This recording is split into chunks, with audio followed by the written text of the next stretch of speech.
तो अब next is this, 8 Indian navy veteran sentence to death by Qatar. अब ये जो टॉपिक है इसमें बहुत ज्यादा कुछ नहीं है यूपीएससी पॉइंट ऑफ व्यू से, मिर्च मसाला पॉइंट ऑफ व्यू से काफी कुछ है इसमें। ठीक है, तो हम यूपीएससी पे फोकस करेंगे ज्यादा। ठीक है, अब डेथ पेनल्टी मिल गई 8 officers, 8 farmer officers of the Indian navy, सब रिटायर हो चुके थे, सबने रिटायरमेंट ले ली थी। और ये लोग काम कर रहे थे एक ऑयल एक्सट्रैक्शन फर्म इन कतार, धारा इंटरनेशनल करके।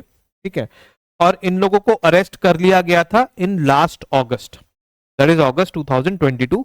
तब से ये जेल में थे। इन्होंने बेल के लिए रिक्वेस्ट करी थी, that please was turn down multiple times, और केस इनका चलता जा रहा था।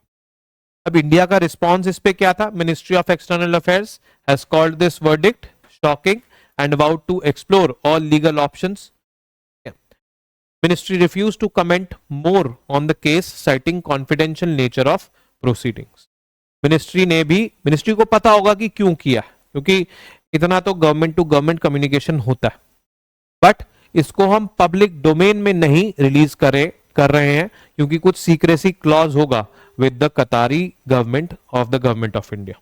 कतार गवर्नमेंट खुद नहीं एक्सप्लिसिटली बोल रही है कि क्यों इनको किया। ठीक है, टाइमलाइन ऑफ द अरेस्ट 30 अगस्त 2022 इनको अरेस्ट किया था। ठीक है, कतार intelligence agency, state security bureau ने। ठीक है, और इंडियन एम्बेसी को पता लगा मिड सितंबर में कि ये अरेस्ट कर लिए गए।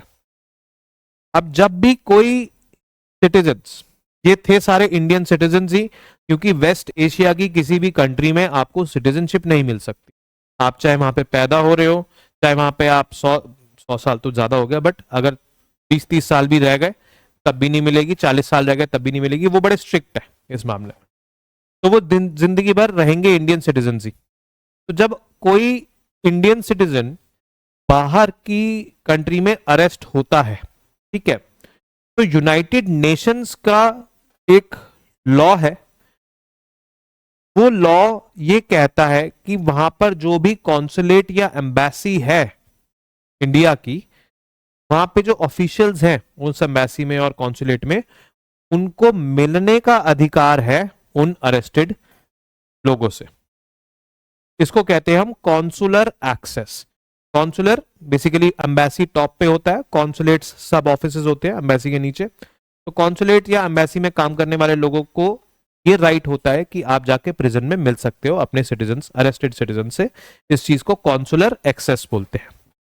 ठीक है, officers in the custody were allowed to talk to their families on the phone at the end of September, while in early October they were visited by an official of the Indian embassy.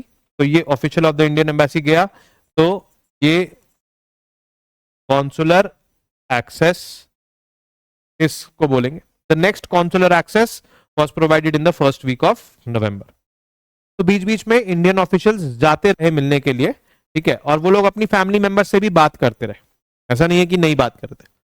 But अभी अक्टूबर में death sentence जब से सुनाया, उससे थोड़े time पहले से consular access भी बंद था and talking to their families was also discontinue. कौन है ये सारे लोग हैं, इनका नाम लिखा है। इनमें से एक बंदा जो है वो तो मेरे ख्याल से प्रवासी भारतीय सम्मान अवार्ड भी उसको मिला है, कमांडर पूर्णेंदु तिवारी। ये प्रवासी भारतीय सम्मान अवार्ड क्या होता है?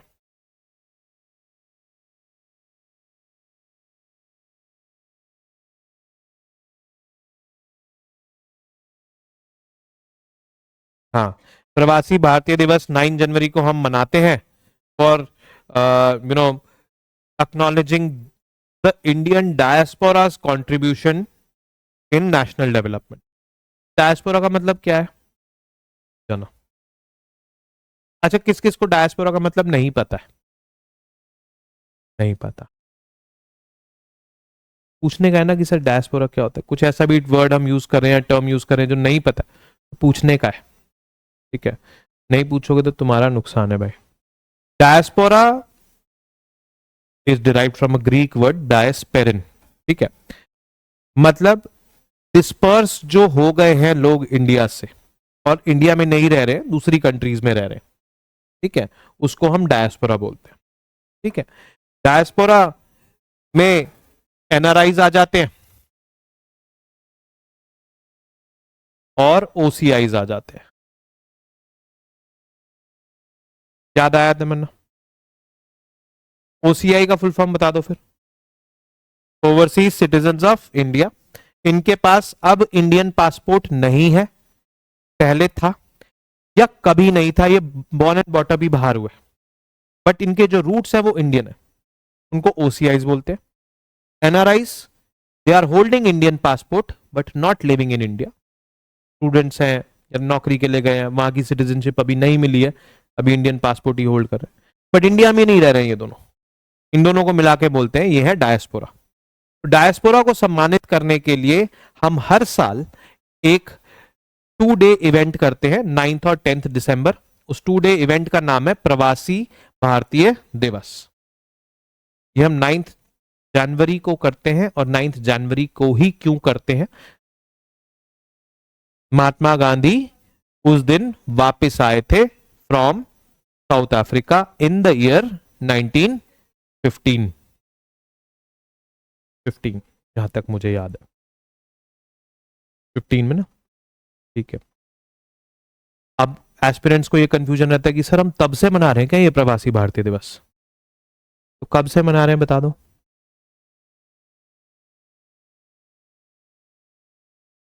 2003 से मना रहे हैं इसको, ठीक है, ये चीज याद रखेंगे। अटल बिहारी वाजपेयी की जब गवर्नमेंट थी उन्होंने इस चीज को शुरू किया था। अब आने वाला है प्रवासी भारतीय दिवस कुछ ही दिनों में, 2 हफ्ते बाद है, ठीक है। तो आपको और ज्यादा इसके बारे में पता लग जाएगा, पढ़ने को मिलेगा इन द न्यूज़पेपर्स।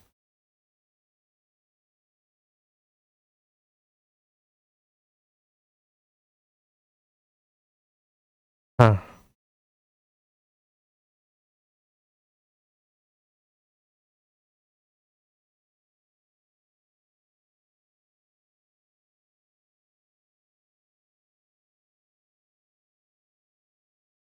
नहीं नहीं, वॉलंटरी रिटायरमेंट लिया हुआ है सबने। हम्म। हाँ, मतलब इस पे तो मैं मना कर ही नहीं रहा, बिल्कुल हो सकता है जब इतना बड़ा स्टेप ले रहा है कतार। और कतार ऐसा नहीं कि हमारे से कतार का जो रिलेशन है वो खराब है, जैसे पाकिस्तान जैसी कंट्री है, तो उसने क्या कर रखा है, एक वो जो बंदा है कुलभूषण जाधव, उसको कर रखा है अरेस्ट। तो वो तो समझ में आता है, चलो पाकिस्तान ऐसी हरकतें करेगा, बट कतार ऐसी नहीं करेगा, तो इसलिए हो सकता है कि वो कर रहे हो। बट सिंस हमें 100% नहीं पता, तो हम यही बोलेंगे it is suspected that they were spying, and on this ground they have been granted death sentence, ठीक है।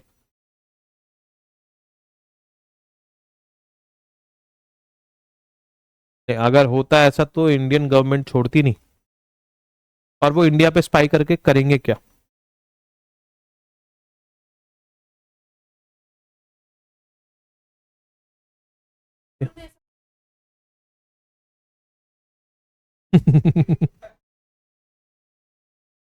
रॉ एजेंट्स के केस में होता है, पर वो अग्रीमेंट वगैरह साइन नहीं करते। हम्म, हाँ, तो क्या पता इनमें भी हो, है ना? तो कतार वाले तो बोल देते ऐसा, क्योंकि कतार के अगेंस्ट ही तो स्पाई हो रहा था।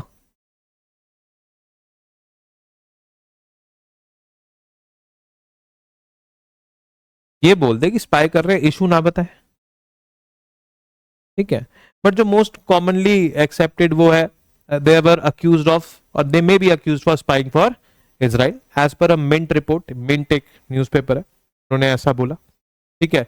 Full nature of charges is not entirely clear according to Ministry of external affairs.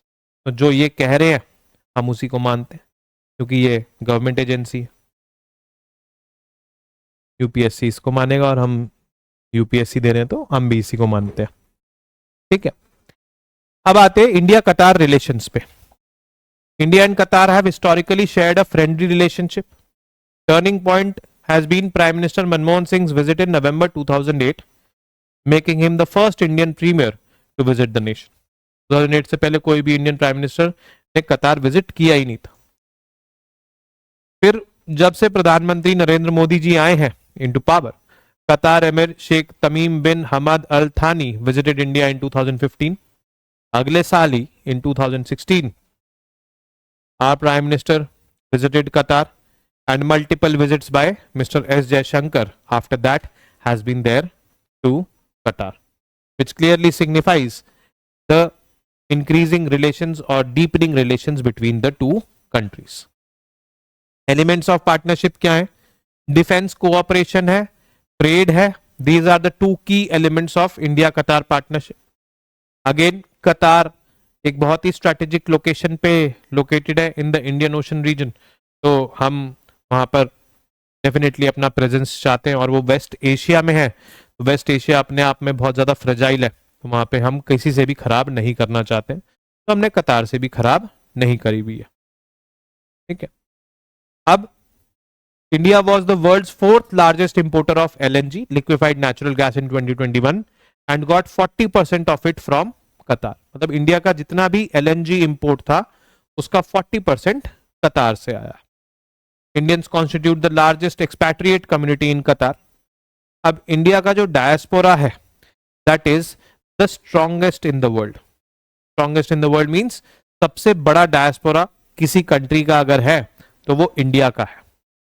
लगभग 3 से 3.5 करोड़ इंडियन डायस्पोरा पूरी दुनिया में है. ठीक है.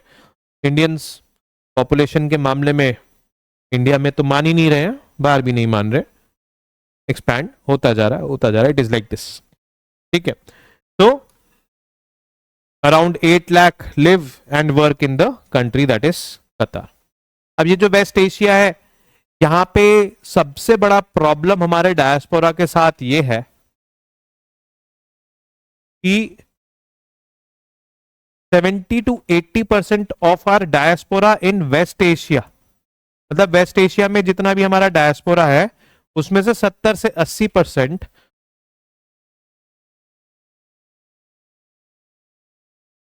ब्लू कॉलर्ड जॉब्स में है.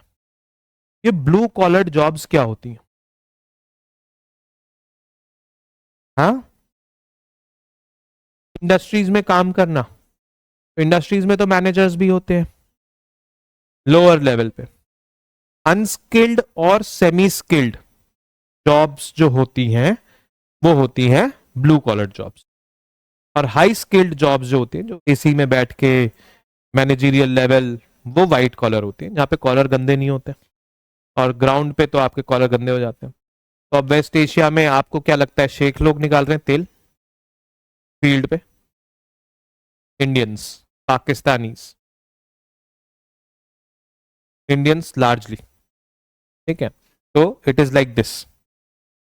और सबसे बड़ा प्रॉब्लम यह है कि कल को अगर ऑयल बूम खत्म हुआ, जो कि होता दिख रहा है, ईवीज आ रही है, इलेक्ट्रिक व्हीकल्स, और वापस अगर आए तो यहां पे बम फूटेगा, क्योंकि बहुत ज्यादा मात्रा में है वेस्ट एशिया में. अगर मैं वेस्ट एशिया कलेक्टिवली देखूं तो सबसे बड़ा डायस्पोरा, मतलब सबसे ज्यादा डायस्पोरा वहीं है. कंट्री वाइज यूएसए में है, बट वैसे वहां पर है. Anyways, challenges in relationship. वैसे तो ठीक चल रहा था हमारा रिलेशनशिप कतार के साथ, ऐसा सच कोई मेजर चैलेंजेस नहीं थे, बट पिछले साल जो बीजेपी की स्पोक्स पर्सन थी नुपुर शर्मा जी, उन्होंने कुछ कमेंट्स कर दिए थे अबाउट प्रॉफिट मोहम्मद. जब वो कमेंट्स आए उसके बाद से प्रॉब्लम्स थोड़ी सी हमारी इस्लामिक वर्ल्ड कंट्रीज के साथ बढ़ गई थी, एंड कतार was among those countries who were one of the biggest critic of India during that time. Nupur Sharma को स्पोक्स पर्सन पद से सबसे पहले हटाया था बीजेपी ने. ठीक है. तो इट वाज लाइक दिस. ठीक है.